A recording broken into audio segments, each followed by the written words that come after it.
now we're going to explore the easiest way to get two legs up the wall. It's funny how often we struggle with this, but there is an easy way to do it, and then we're going to work towards some half shoulder stand away from the wall, or using the support of the wall.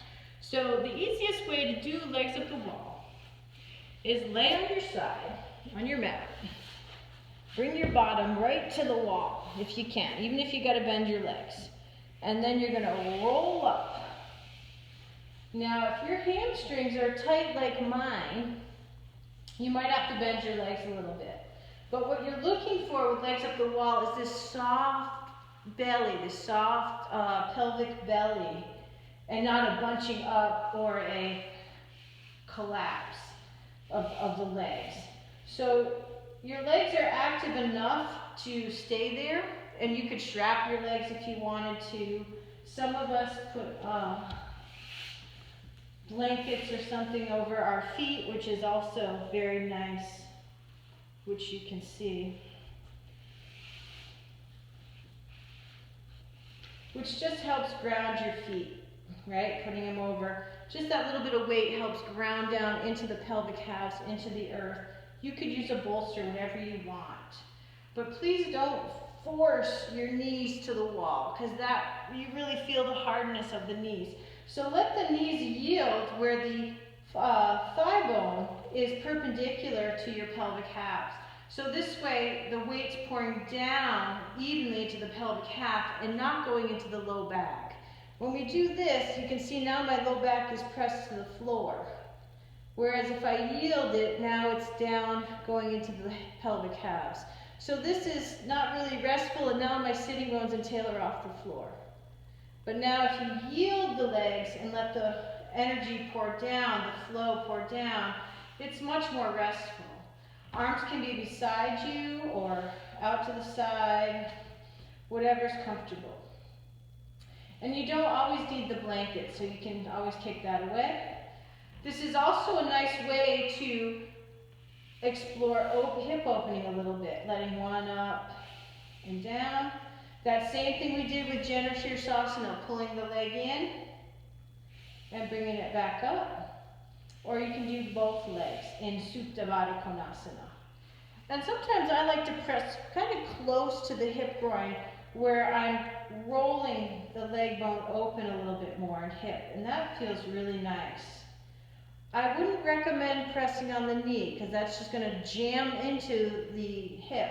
So if you're going to press into your legs at all, press closer to the pelvic halves, and that helps relieve the low back and your SI joints a little bit.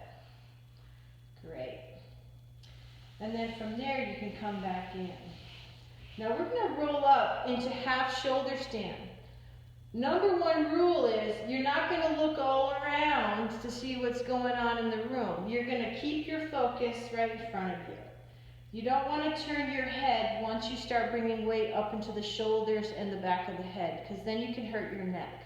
That's why I'm saying it now before I go up. So what we're going to do is use our arms to press and roll up, feet hip width apart.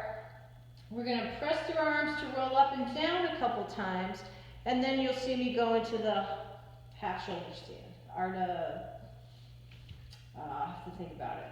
So as you're ready, bring your arms beside you, feet hip width apart, and you're going to yield and push.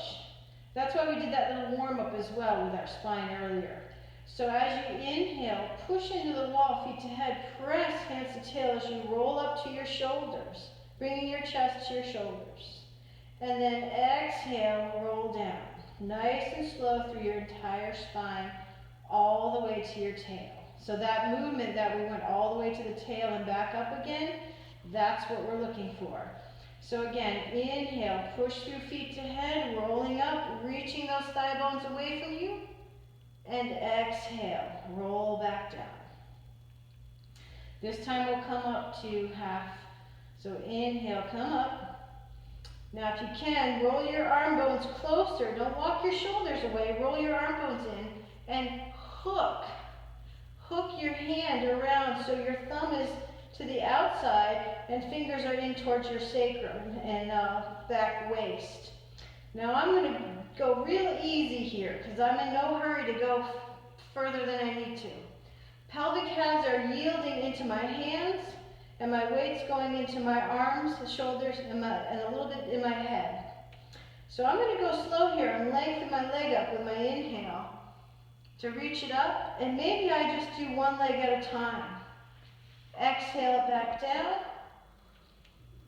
Inhale, lengthen the other leg up. This might be just enough for you. This might be enough. And notice I'm not looking around. So as I inhale, take this leg up, I'm going to see if I can take my weight away from the wall and take both legs up. So this is half because my hips are not over my shoulders. I'm in half shoulder stand. And this is enough for me. This is quite a bit. Now to come out of it, you'll come out of it the way you came in. You'll bring your leg back, use your other leg to help balance so you don't fall to the wall. And then bring the other leg in. From here, release your arms. And as you exhale, massage the spine down. And feel how your shoulders widen here. Let yourself all the way down. Good. And give a little yield and push there, a little massage. And then you can come onto your side. This mat.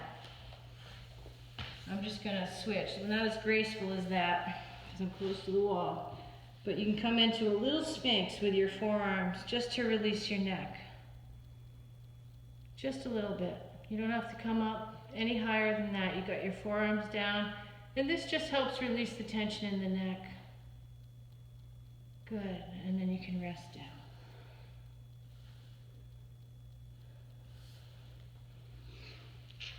Give it a try.